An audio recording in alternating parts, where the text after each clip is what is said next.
There we go. Okay, so last week, or last month, we talked about building relationships was the theme. And we talked about how the Cooper book tells you how to do ABA, but not how to do ABA in the real world that we live and work in. And sometimes we need to borrow some techniques from that we might think are like outside ABA in order to build relationships. Because if we have good, strong, healthy relationships with parents, we're going to make a lot more progress. So I'm going to build on that today, and I've got some uh, quirky theme. Hope this works. But building on building relationships. So I think broadly, we can put our relationships with parents into a couple different categories. So one is where we're coming in and we're bulldozing everything that's happening. And on the other end of the spectrum, we have situations where the parents are bulldozing us and telling us how things are going to be. And in the middle, we have a good working therapeutic relationship, which is where we want to be.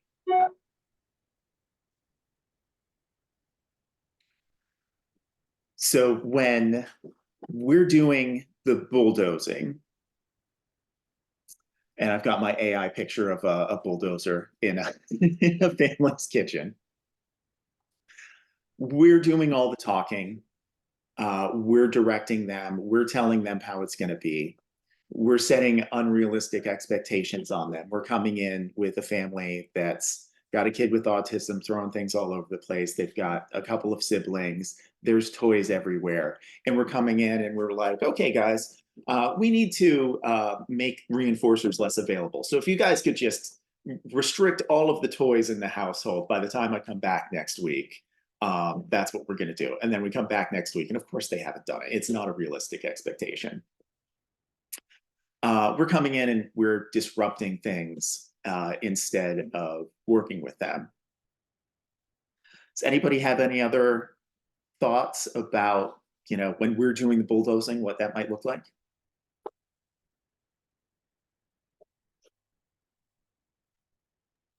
Not just Sorry, go ahead, Jen. Okay. I was going to say, so with not just with like setting aside toys, but if there's like an intervention that we're wanting parents to do, and we're like, okay, you need to do this like all evening, like once the kid's home, not going to be a realistic expectation. But just kind of like setting that precedent. So sorry, we're giving examples of what the bulldozing is. So that would be like telling the parents like, okay, so when they're home from 5 to 8, I need you to take this data on when they're doing this behavior, and this is how you need to respond every time they're doing this. One, I actually talked this through with Taylor. It was with Taylor regarding Jaba's mom. So she, just like us going in and expecting them to follow through with protocols when parents are overwhelmed with things. So I know last week I went to Walmart with Taylor, Daba, his mom, and his baby sister, and just to see how he's doing on community outings. And baby sister was having a tough time because she wanted to walk, but mom didn't want her to walk, and the world was ending. And so baby sister was screaming and crying in the middle of Walmart for like 10 minutes. Daba was trying to direct traffic to go to the toy section. And I noticed Taylor trying to direct mom to follow Daba. And I was like, hey, mom is very overwhelmed. Baby sister is literally having a world-shattering tantrum in the middle of a store right now. Let's just kind of pull demands off and let this kind of happen rather than putting extra demands on mom in a moment that is probably very difficult for her, because it's mom, a 1.5-year-old, and a 3-year-old. One is screaming, one is demanding to go look at toys. So it's like, let's just like cool it on the demands right now. Good. And started to get into how we fix this. So hold some of those thoughts until we get to that slide. But yeah, exactly. And when you have this kind of situation, you might have parents that aren't, from our perspective, are actively involved. And you might even get to the situation where things are just blowing up unexpectedly, and parent reaches out to you when you think everything's going fine, and the parent reaches out to you one day and they're just like, this isn't working for us, and we want to go in a different direction. And you're like, why? But we came in and like a tornado, and changed everything. And from our perspective, we were stepping in and doing our job, but from their perspective, it wasn't helpful for them. On the opposite end, where families are bulldozing us, there's a lack of boundaries. They're messaging us after hours. They're changing the schedule. Going through the tech for all the changes. They're asking the tech, like, why can't we work on this? We're going to work on this. Here, give them this math worksheet to do. The parents are dictating when in-house services are going to be delivered. There's barriers, all kinds of barriers. There's barriers to scheduling. They're like, oh, we don't need that. We've got everything. We don't need you to come in and do parent training. We know what we're doing. What are some other signs of being bulldozed? What's being bulldozed feel like? Being really anxious about talking to parents because they have a naturally confrontational personality that makes you very anxious and feel very small.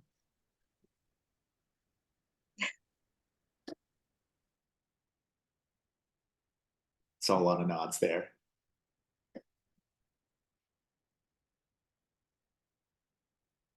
Anyone Sort of else? going I would say along that with I some of the things definitely you had see. there was like parents telling you what you're gonna do. Of like, Right. no, this is what Yes. you're gonna add in. And then even when you try to explain to them, here's some of the things that we need to do prior to that, they're like, no, this is what you're gonna add in. And it's not like a conversation. It's a this is what you're gonna do, even if you try to tell them, here's what we gotta do to get to something. That's like I had conversations like this with CAPO's dad because he's just a bulldozer by nature. It's just like his personality. He's Boston Irish. He's like a big dude. He's like physically intimidating. But when we first started services, he was like, you guys need to be more, um, there needs to be more discipline. You need to discipline him more often. And it's like he wouldn't give us an objective definition of what discipline looks like in their household. So it was hard to work with him around that. And it was very vague. Um, Thankfully, it's gotten a little bit better. We actually had our first conversation the other day where he and I agreed on something that needs to be worked on right now. Because CAPO has been climbing on furniture, did so this weekend and fell and sliced his forehead open on a screw that was sticking out of the wall. And dad was like, we need to stop this behavior. I was like, I agree with you. And he was just like, oh, great. Jess, you were going to say something? So yeah, kind of what Caitlin was saying. I feel like I see that often, especially like one family in particular where mom really pushes a lot of things from other services and providers and wanting us to work on things that aren't currently in the treatment plan, aren't goals, and same kind of thing. Like we still have those prerequisites before we can get to some of the other things that are a little bit more advanced. So just and again, boundaries too, just families kind of respecting that. So Yeah, exactly.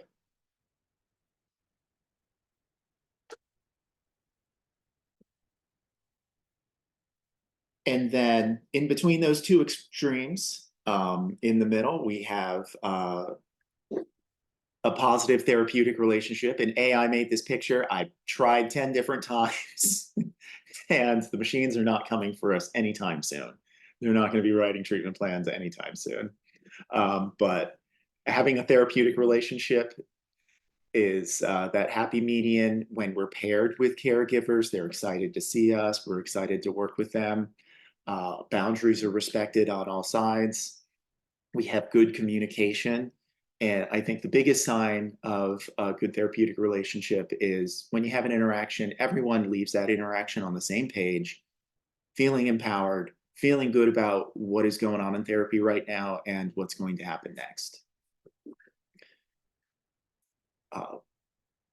Any other signs of what a good therapeutic relationship looks like? I think even kind of going off of with the being bulldozed or on the opposite end, if we are doing the bulldozing, I think with either having like the parents kind of check us, or if we check the parents and then being able to come to that compromise, I think that is like so important of that piece of building the therapeutic relationship. So I had a parent once that was like, why are we not, like working on this programming? Like we need to do all these things. And so I just explained that is absolutely the goal. First, we need to decrease some behaviors so we can increase them being able to kind of tolerate some of this and build it up. And once I kind of further explained that, they were like, oh, okay, cool. Sounds good. And then they were able to take that step back. So I think just being able to kind of explain, re-explain, explain for like the 10th time sometimes until and because sometimes we need that too from parents if that's something that they're wanting to work on as well, but really just be able to have that flexibility and kind of come to a compromise for what's going to be best for the client and the client's family. Yeah, compromise and communication. Sometimes you do have to explain things 10 times. They don't have the same perspective that we have, and it might take a couple of repetitions of going over something until we make sure that we're on the same page. That's totally fine. I think another thing also, and this is like I've come a long way with Daba's family. Like they're really easy to get along with, but mom has some like general trust issues, so it's hard to build rapport with her. And we're at a point now where I know that like we have a really good like rapport, and we've reached a really good point in our therapeutic relationship because she's comfortable talking to me about anything related. Like literally she made the mistake of binge watching Love on the Spectrum this past weekend. So we talked a good bit yesterday because she was really anxious. She's like, is he going to need services for the rest of like well into his adulthood? And just even like knowing that we've kind of created a relationship where parents feel comfortable talking to us about their kids' futures, or even being able to like kind of what Jen was saying, kind of call us out on things that they don't necessarily like or agree with. And just having that conversation in a way that's respectful rather than just like, why are we doing this? I think that's always a good way to see it, that it's like a positive relationship. Yeah, exactly. Any other thoughts about what a good relationship with parents looks like? I heard when we were going around earlier, I heard a lot of, they did this and I was able to reinforce that.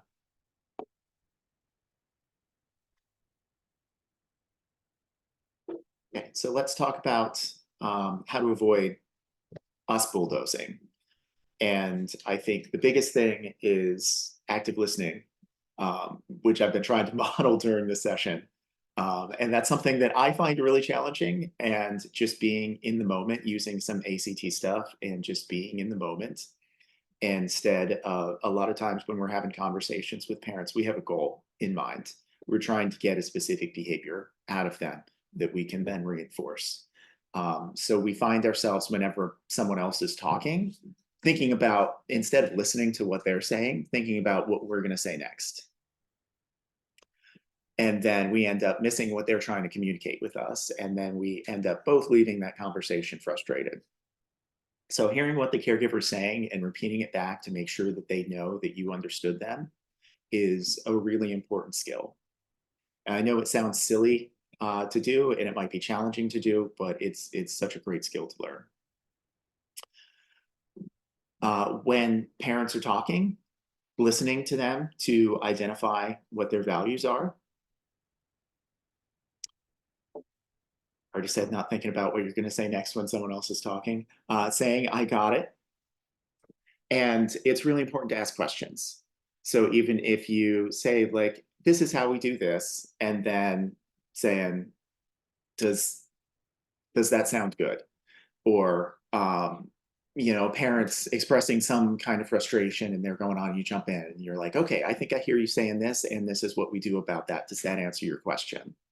So even when we talk and we say something, to follow up with a question to make sure we're pulling that information out of that, so that we're both more likely to leave on the same page. So constantly asking, how do you think it's going? Is starting off a session. Is there anything you'd like to cover in today's session? And asking people, how do you feel about that? And maybe even asking people, how do you feel about that a couple of times. And I know I said the F word, feel. I know we're BCPAs, we're science machines. It's we talked last time about why other fields are so successful in junk therapies and getting parents to sign up for junk therapies. And the answer is um, they jump on emotions and not science. And that's we can't forget that it's not just all black and white data. The people that we work with are living in the real world with lots of emotions and feelings. So it's okay to ask them how they feel and maybe even ask a couple of times, because sometimes you're like, okay, so we're going to start doing this intensive, you've asked for feeding therapy. We're going to start doing this intensive therapy. He's going to yell and scream sometimes. And when that happens, we're just going to make sure we don't give him the cookie, even though he really, really wants it. How do you feel about that? And 9 out of 10 times, they'll say, okay. And then you keep talking to them and you're like, how do you really feel about that? And then they're like, I feel like I'm going to give him the cookie. Any other strategies that we can use to avoid a situation where we're coming in and we're bulldozing families?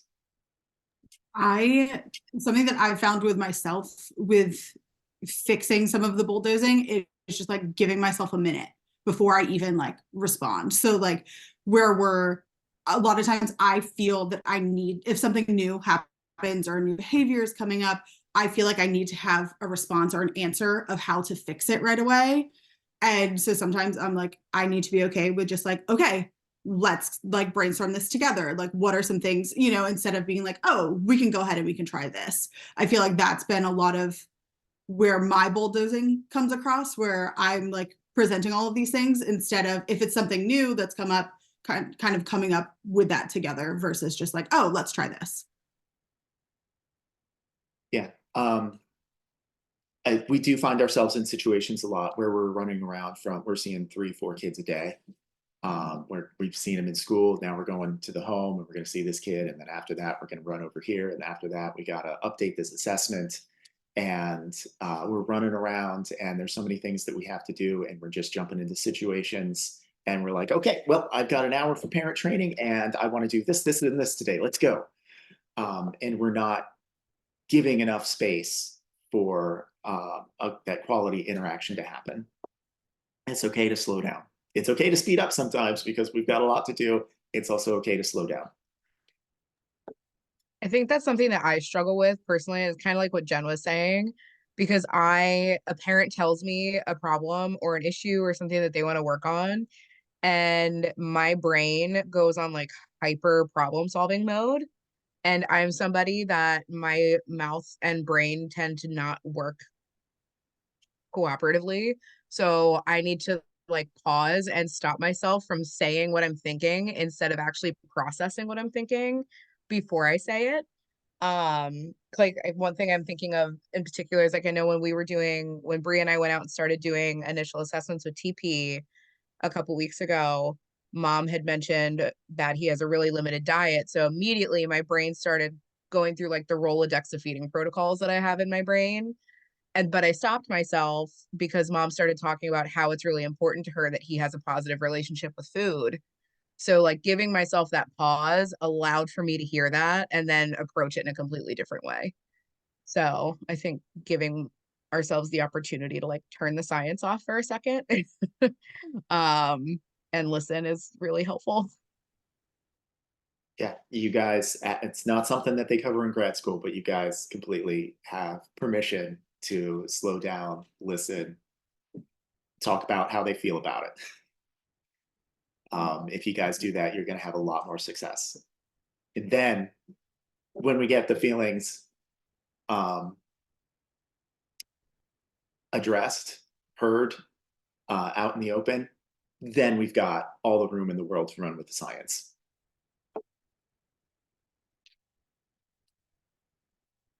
Any other thoughts about how to avoid bulldozing?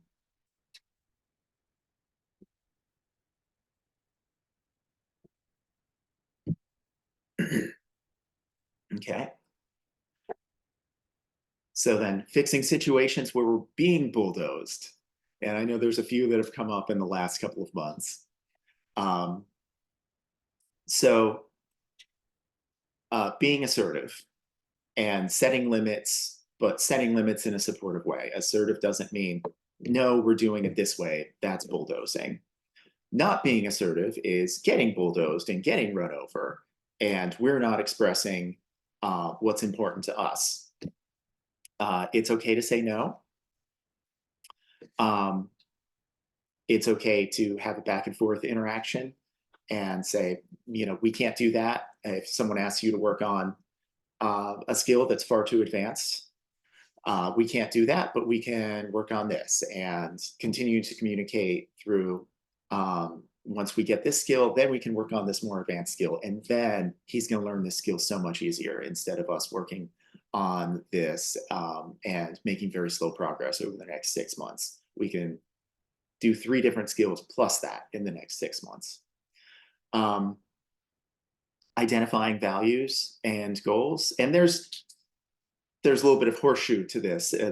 These strategies aren't specific to being bulldozed. These are generally good strategies to avoid either situation.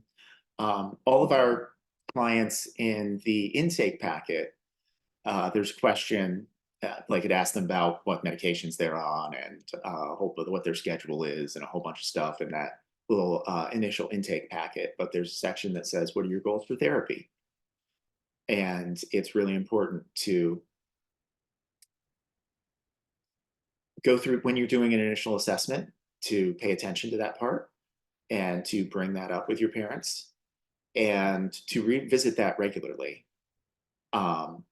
And if you're on a new case, we've got a couple transitions going on. If you're on a new case and you're taking it over from somewhere else, revisiting that. So like, I saw your goals for therapy were this and this. Has that changed? Do you have any new goals for therapy? What do you want to get out of this? And we also want to share our values because we have policies in place for a reason. We have our scheduling policies in place for a reason. The more consistent therapy we can provide, the better our clients are going to do. The more consistent staffing we can provide, the better our clients are going to do. If they're always jerking around the schedule, our staff are more likely to leave and then no one's there to do therapy. We have our policies in place for a reason. And our values are, we want our clients to do well. And that's why we have those policies in place. It's not just about, no, you can't change the schedule. It's, we have this policy in place in order for the best client outcomes. What are some other strategies to avoid being bulldozed or to practice assertiveness? I have a little bit of an example with this. So with Sama's family, this was probably last month, and they're very polite. They're never really coming out, and it's not like an outright bulldozing. However, he does have a nap time, and it was following Christmas break, and they're like, oh yeah, over Christmas break, we noticed that like if you pat his back when it's time for nap time, he falls asleep faster. And so they were asking like, well, can you guys just do that? And I was like, well, hey, like we have to implement our things in accordance with the treatment plan. I was like, we could pair with him. We could read books to him. And as he's sleeping, I was like, we can call the teacher in to do that. But that's not something that we're able to provide it's not based off of anything within that treatment plan. And they were like, oh, okay, that totally makes sense. Like we just wanted to ask because we know that like his staff has such a good rapport with him. But they're like, that's totally fine if the teacher needs to do that. So I was just able to explain like, hey, I understand that this is going to help him. We can bring in the teacher to do this. We're just not able to do that per A, B, and C. And they were totally understood. Chris, you'd be proud of me. I practiced this last week, being a little more assertive. And it was with CAPO's family, with dad specifically, because I struggle with him sometimes. But we were reviewing his mid-auth, and I know toilet training is something that parents, even during initial intake, we were like, we need to get this done. We need to get him potty trained. And I waited for pairing to like be good before approaching that goal, just because I feel like that's not something that you should just start doing right away. And I explained that to them from the beginning, but I talked to dad while reviewing the mid-auth, saying that the actual goal itself, I think would be best if it's on hold at the moment while we reinforce the readiness behaviors as they come up. And explaining to dad, like, right now, from what I've seen, being prompted to go potty is very aversive to this kiddo. Like, he literally, the first time we did it, put his arms and legs out to block himself from going into the bathroom. So something happened along the way to make toilet training really aversive. I explained to him, like, we're not going to work on it in the full sense of toilet training right now, but we are going to reinforce him tolerating having the potty placed behind him while he's getting changed. We're going to tolerate him interacting with it. We're going to tolerate him sitting on it, even if his pants are up. The fact that he's sitting down, we're going to reinforce that.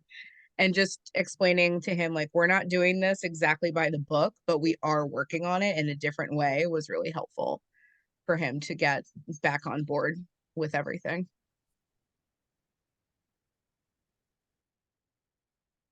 Okay, great. So you use those, you communicated and you use those values. Yeah. Yep. And they also recently, because he has a program for trying novel foods, parents have cut back on snacks. So I've really made it a point of being like, hey, is it okay with you when we are reinforcing tolerance of being around a potty or tolerance of sitting? Is it okay with you if we use an M&M?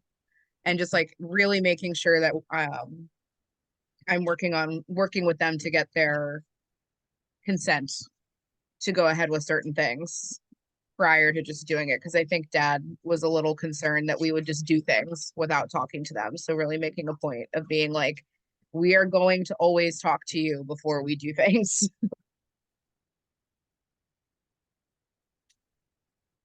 Yeah, great. Any other strategies to practice assertiveness and avoid being bulldozed? Have practice conversations with a friend or your significant other. I've done this with my husband so many times where like I will make up scenarios. It won't be like, obviously there's no names or anything, but he actually really enjoys being the person bulldozing because he likes making me feel very uncomfortable. But like having that practice where it's like you're in a safe environment and you can like practice doing those things, that's been helpful for me as well. Yeah, great. Thanks. Caitlin, do you have any other strategies? Not that, based off of like what you have, that's just sort of where my brain went as well. Like I told you, I've always just sort of been assertive, so I don't really know what I do. It's something that I have to think about the next time I'm really with a parent is when I'm needing to be assertive, what exactly am I doing within that moment? But it is just like what Chris was saying of just sort of setting those limits with parents. I like to try to do that just right off the bat so that there is none of this wiggle room later on. I like to start off the relationship strong and not have to try to fix things down the road. Of just like, this is sort of what we're here to do. This is what we're going to help you with. And then, of course, it being like a collaborative process, but just trying not to give any of that wiggle room from the start, kind of thing.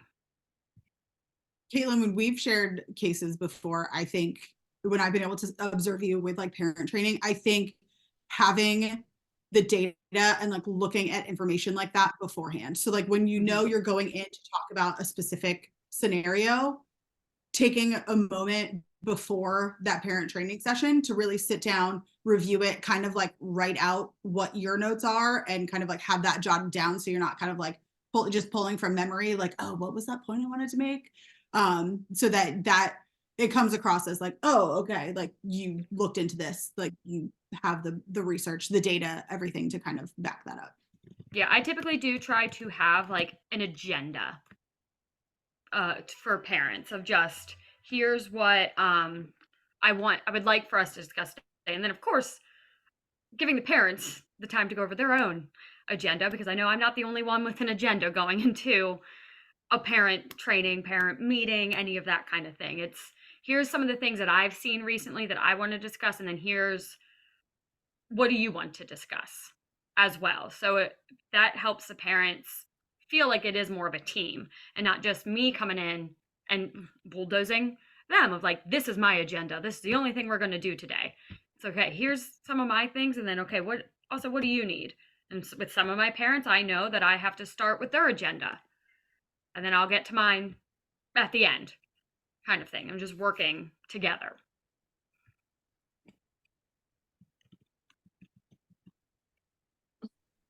Yeah, I think another example is to promote good communication and to avoid splitting, because the tech is the one that's out there. They're going to see the tech more than they're going to see you. So it's only natural for them to start asking the tech for things and being like, telling the tech that like, oh, tomorrow we have an appointment, so we're not going to start till 9:30.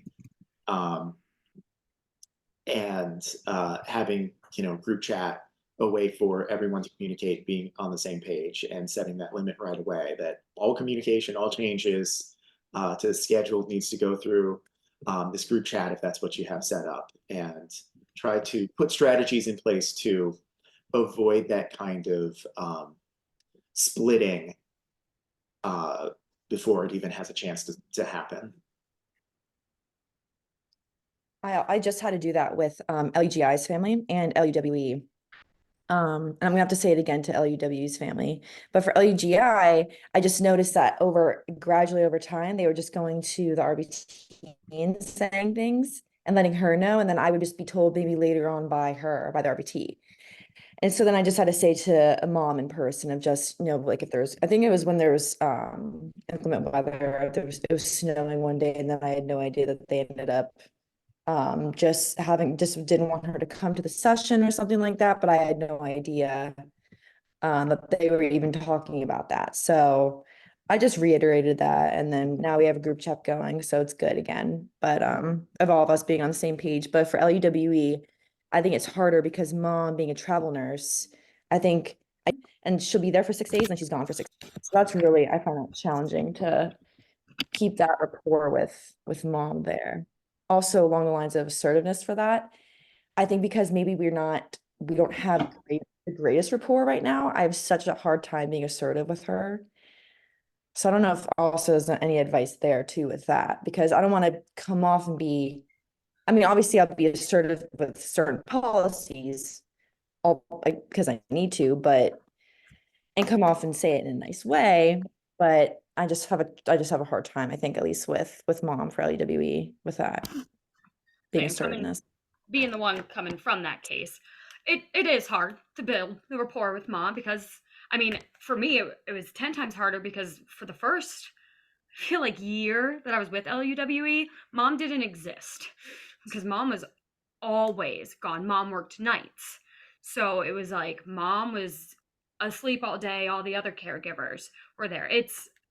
With mom it can be difficult, but I have just found like sometimes, even when I was just out there, not even really during a time that I was meeting with her, just trying to like have little conversations with her about little things. And that really helped to build the rapport with her. Just while I'm out here doing program mod, just talking to her about things going on, kind of thing, and just doing it from there. So it didn't come at her from that, like, oh, we're sitting down and having a meeting, I'm going to try to build the rapport right now. I was trying to do that with her outside of any kind of parent meeting, so that when it came time for it, it was able to just sort of be there.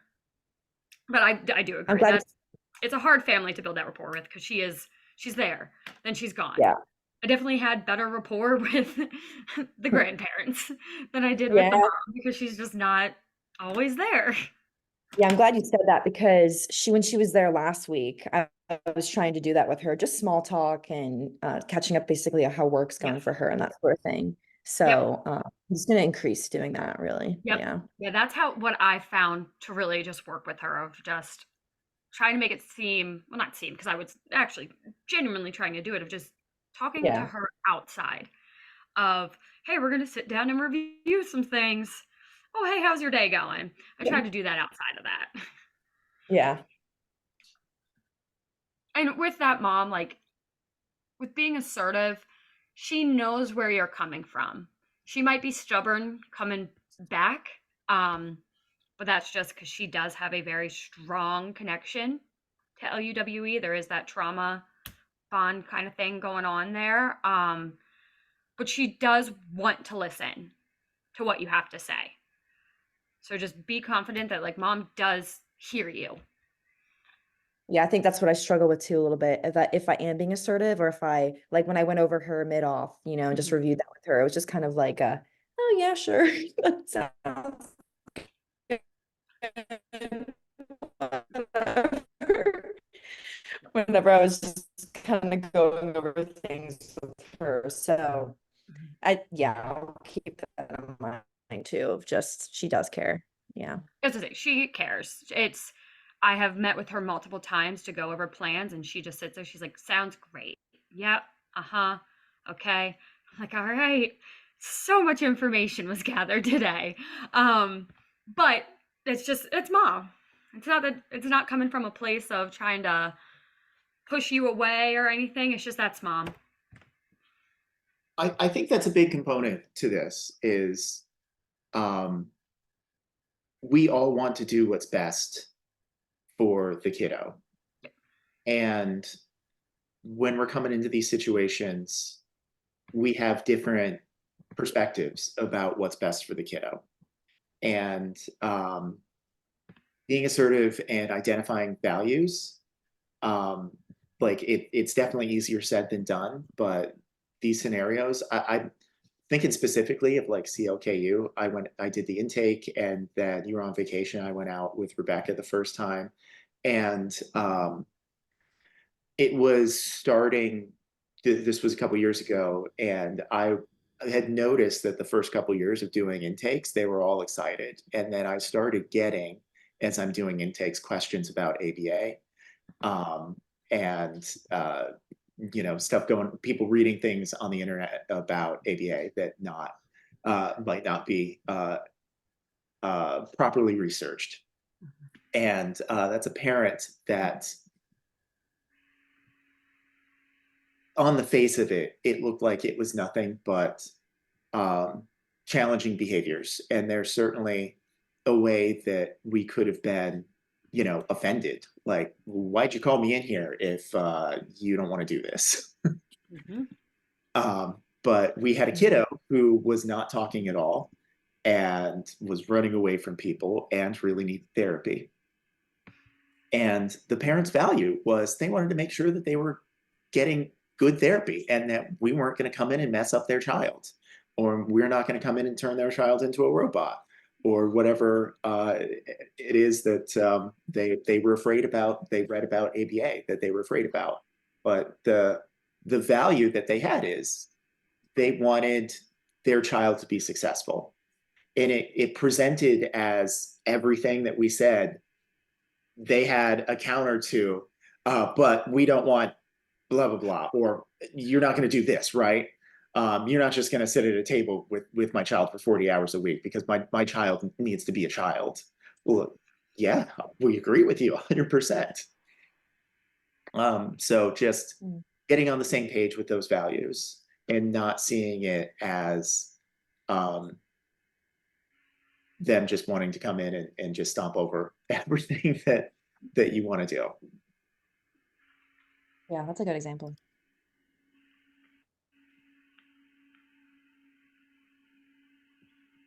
Any other thoughts about being bulldozed? And we could certainly spend like all day on, having assertive conversations.